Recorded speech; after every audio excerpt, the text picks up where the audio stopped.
ফুটন্ত গরম চায়ের মধ্যে এক বাটি কাঁচা চাল দিয়ে খুব সহজেই আপনার হাজার হাজার টাকা খরচার হাত থেকে বাঁচুন। তার জন্য প্রথমেই আমি এখানে এক বাটি চাল নিয়েছি। রোজকার ভাত রান্নার জন্য যে চাল নিয়ে থাকি সেই চালই কিন্তু এখানে নিয়ে নিয়েছি। এক বাটি জলের মধ্যে কাঁচা চালটা খুব ভালোভাবে কিন্তু ধুয়ে নেব, কেননা চালে কিন্তু প্রচুর পরিমাণে ইউরিয়া দেওয়া থাকে কিংবা অন্যান্য রাসায়নিক পাউডার দেওয়া থাকে। তাই চালটা অতি অবশ্যই কিন্তু 2 থেকে 3 বার খুব ভালোভাবে পরিষ্কার জলে ধুয়ে নিতে হবে।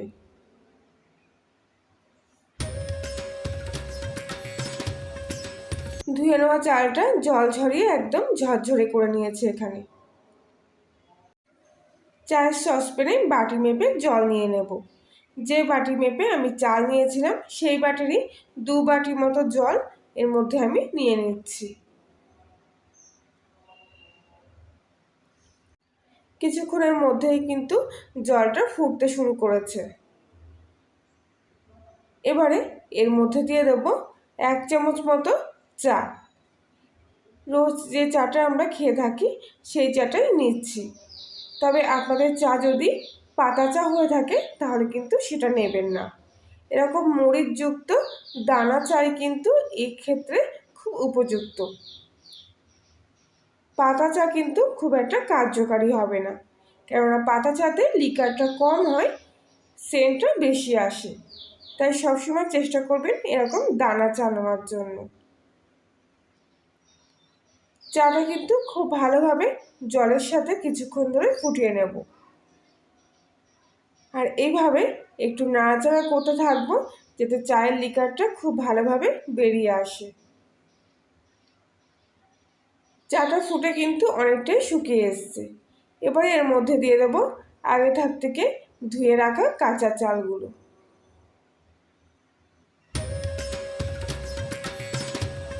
চাল, জল আর চায়ের পরিমাণটা কিন্তু সঠিক পরিমাপে নেওয়ার চেষ্টা করবেন। খুব ভালোভাবে কিন্তু চালটা চায়ের সাথে মিশিয়ে নিচ্ছি। আপনারা হয়তো এতক্ষণে শুধু ভেবেই যাচ্ছেন যে জিনিসটা কি তৈরি হচ্ছে, তবে এতক্ষণে নিশ্চয়ই বুঝে গেছেন যে এটা দিয়ে কিন্তু কোনো খাবার জিনিস তৈরি হচ্ছে না। যেটা তৈরি হচ্ছে সেটা কিন্তু আপনাদের প্রত্যেক মাসে বা বছরে অনেক টাকা সেভ করবে, যার জন্য আপনারা প্রচুর টাকা প্রত্যেক মাসে বছরে ব্যয় করে থাকেন। তবে 100% গ্যারান্টি, এই ভিডিওটা দেখার পর আপনাদের কিন্তু খরচাটা একেবারে বেঁচে যাবে। খুব কম খরচে এবং কম সময়ের মধ্যে একেবারে নির্ভেজাল খাঁটি প্রোডাক্ট কিন্তু আপনারা বাড়িতে বসে পেয়ে যাবেন। চাটা কিন্তু ফুটে অনেকটাই শুকিয়ে এসছে, আর সঙ্গে চালটাও কিন্তু ফুটতে শুরু করেছে। আর চালটা একেবারে ভাতের মতন নরম করে নেব। মাঝে মধ্যে এইভাবে একটু হালকা হাতে নাড়াচাড়া করতে হবে, এতে চায়ের লিকারটাও কিন্তু খুব ভালোভাবে বেরিয়ে আসবে। কিছুক্ষণ পর দেখুন চালটা কিন্তু অনেকটাই বেড়ে গেছে, আর মনে হচ্ছে ভাতটাও কিন্তু হয়ে গেছে। তবু একবার আমি চেক করে নেব যে সম্পূর্ণ চালটা কেন সেদ্ধ হয়ে যায়। চালটা সেদ্ধ হয়ে গেলে তবেই কিন্তু চালের মধ্যে যে পুষ্টিটা থাকে সেটাই কিন্তু বেরিয়ে আসবে। তাই অবশ্যই চালটা একেবারে যেরকম নর্মালি ভাত খেয়ে থাকি আমরা সেরকমভাবে সেদ্ধ করে নেবেন।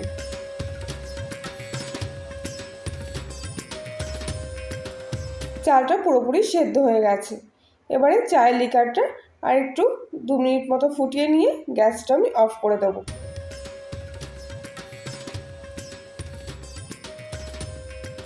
এখন কিন্তু এটা প্রচণ্ড গরম, তাই একটু নাড়িয়ে চাড়িয়ে খুব ভালোভাবে ঠান্ডা করে নেব। আজকের ভিডিওটি সম্পূর্ণ দেখার পর যদি ভালো লেগে থাকে, যদি মনে হয় যে কোনোভাবে আপনারা উপকৃত হয়েছেন, তাহলে প্লিজ অন্যদের সাথে ভিডিওটি শেয়ার করবেন। আর আপনি যদি কলিংয়ের রান্নাঘরে নতুন সদস্য হয়ে থাকেন তাহলে প্লিজ চ্যানেলটি সাবস্ক্রাইব করে পাশে থাকবেন। এখনও এটা ঠান্ডা হয়নি, কিছুক্ষণ ধরে ঠান্ডা করে নেব। খুব ভালোভাবে ঠান্ডা হয়ে গেলে এবারে মিক্সিং বোলের মধ্যে চায়ের লিকার আর সেদ্ধ চালটা নিয়ে নেব। একেবারে গরম অবস্থায় কিন্তু কোনো জিনিস মিক্সচার গ্রাইন্ডারে পেস্ট করবেন না, তাহলে কিন্তু জারটা নষ্ট হয়ে যেতে পারে।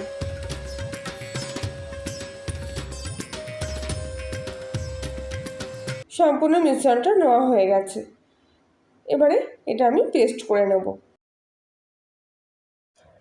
4 সেদ্ধ চালের সম্পূর্ণ পেস্টটা কিন্তু এখানে তৈরি হয়ে গেছে। আর দেখুন একদম এইভাবে মিহি আর থকথকে ঘনভাবে কিন্তু পেস্ট করতে হবে। জল জলে হলে কিন্তু খুব একটা কাজে লাগবে না, তাই এরকম থকথকে করে পেস্টটা করবেন। এবারে সম্পূর্ণ পেস্টটা অন্য একটা পাত্রের মধ্যে ঢেলে নিচ্ছি। কতটা ঘনত্ব হয়েছে আপনারা নিশ্চয়ই দেখলে বুঝতে পারছেন। এরকম থকথকে ঘন করে কিন্তু পেস্টটা তৈরি করতে হবে। এবারে এর মধ্যে দিয়ে দেব একটা গোটা লেবুর রস।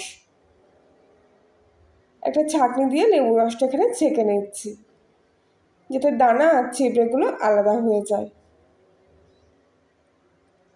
এবারে এর মধ্যে দিয়ে দেব 1 চামচি মতো অ্যালোভেরা জেল। এটা দোকান থেকে কেনা অ্যালোভেরা জেল। আপনারা চাইলে খাঁটি নির্ভেজাল অ্যালোভেরা জেল কিন্তু পাতার থেকেই বের করে নিতে পারেন। তবে এই কেনা অ্যালোভেরা জেলটাও কিন্তু খুব ভালো, এতে কোনো অসুবিধা হবে না। এবারে সব কিছু কিন্তু একসঙ্গে খুব ভালোভাবে পেস্ট করে নেব। এখানে আমি অলিভ অয়েল কিংবা অন্য কোনো তেল ব্যবহার করলাম না, কেননা তেলে কিন্তু অনেকের অ্যালার্জি থাকে। অবশ্যই এর মধ্যে আপনারা ই ক্যাপসুল ব্যবহার করতে পারেন। আমি এখানে ই ক্যাপসুল দিইনি, কেননা আজকে আমার হাতের কাছে একটাও ই ক্যাপসুল ছিল না। এর মধ্যে কিন্তু ই ক্যাপসুল অনায়াসেই আপনারা দিতে পারেন। ই ক্যাপসুল কিন্তু খুব কার্যকারী আপনাদের ত্বক এবং চুলের পক্ষে। সমস্ত মিশ্রণটা কিন্তু এখানে তৈরি হয়ে গেছে।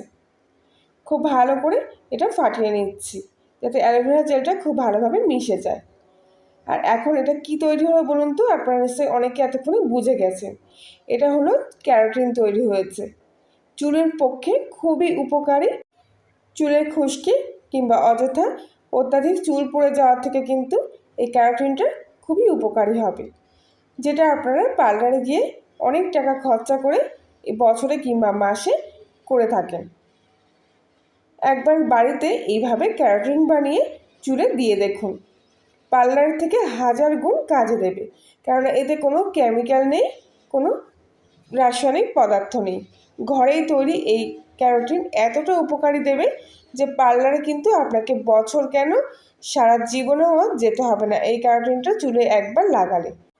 চুলের গোড়ায় গোড়ায় খুব ভালোভাবে এইভাবে ঘষে ঘষে লাগিয়ে দেবেন, আর তারপর খুব ভালোভাবে শুকিয়ে নিয়ে একবার শ্যাম্পু করে নেবেন।